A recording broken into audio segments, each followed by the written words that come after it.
This video will go over the basics of submitting laboratory data to FUDSChem.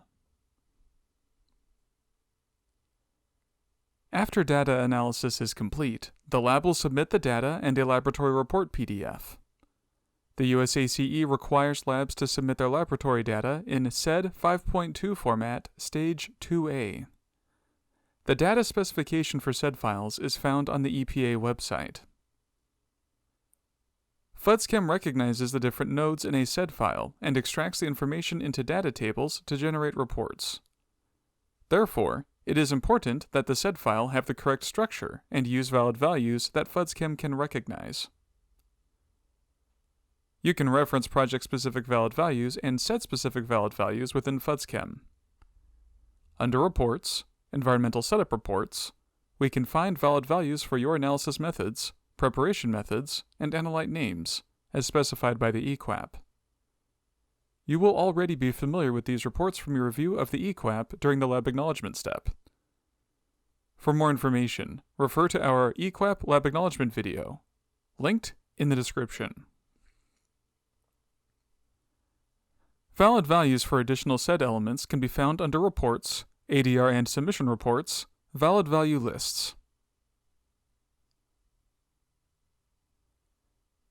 Let's choose SEDD 5.2 2A5 for the data table and select our desired data type. Click View Report. The majority of these valid values are provided by the EPA as part of the SEDD 5.2 specification. You can save this report in a variety of formats by clicking on the floppy disk icon.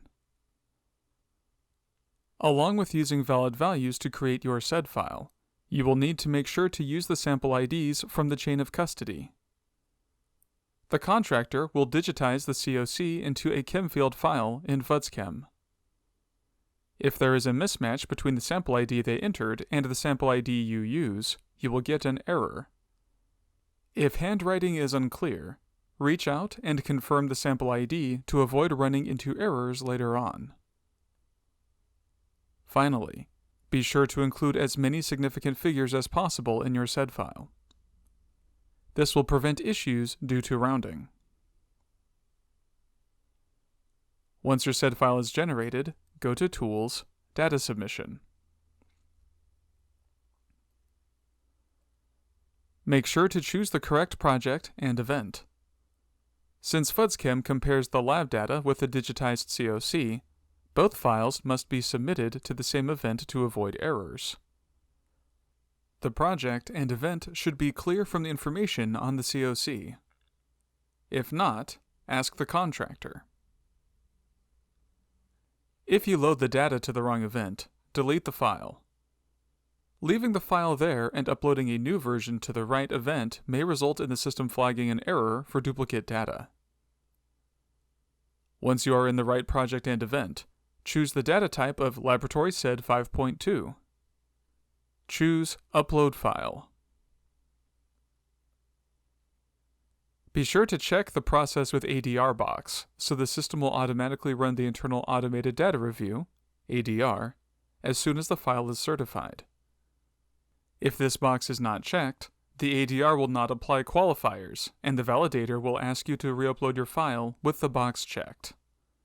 The box should be checked by default.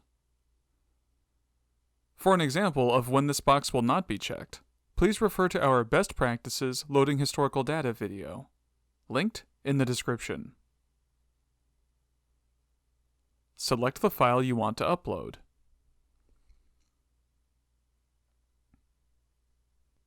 Select the file and click Screen. When you screen the file, the system runs a series of screening checks. Checks are performed in 2 waves, so it's possible to resolve all of your errors from the first wave and then encounter more errors when the second wave of checks is run. In the first wave of checks, the system verifies that valid values are being used and all fields will import into the table successfully. The second wave of checks compares the file to the EQAP and field data entered by the contractor, and makes sure that everything matches. This ensures that the file won't be allowed into the system if there's anything out of compliance with the QAP, so there's no surprises later. Checks are added or updated periodically if needed. For more information, please refer to our Screening Checks Overview video, linked in the description. If your file has errors, you would click on the number of errors to access the error report. We go over how to troubleshoot errors in detail in our Laboratory SEDD Troubleshooting tutorial video, linked in the description. Once errors are resolved, be sure to review the warnings. Though warnings will not prevent you from certifying your file, they are still items of interest, and resolving them will improve your product for your client. Click the number of warnings to open a warning report. Here you would review the warnings and determine if you can resolve them. In some cases, warnings cannot be resolved and will need to be left as is. Once the file status says ready to certify, there are 0 errors and warnings have been reviewed, it is time to certify. As a best practice, click Rename to rename the file to match the SDG number. The name of your SEDD file comes up in reports and dropdowns, so it is important that it matches the SDG number. Select the file and click Certify. This sends the file into the queue where the ADR automatically applies qualifiers and the data validator can start validation. Once the file is certified, please upload the corresponding lab report PDF to the library for the validator to reference. As a best practice, wait until after the SEDD file is certified, so that if you end up needing to edit the SEDD, such as to update a sample name, those edits can be made to the report as well. For more information on uploading reports, please refer to our library submission tutorial video, linked in the description. Don't forget to subscribe to the FUDSChem YouTube channel for more tutorial videos. All of the tutorials and playlists mentioned during this video are linked in the description below. Lastly, if you have questions or comments, feel free to contact us at fuds.support@synectics.net. Thank you.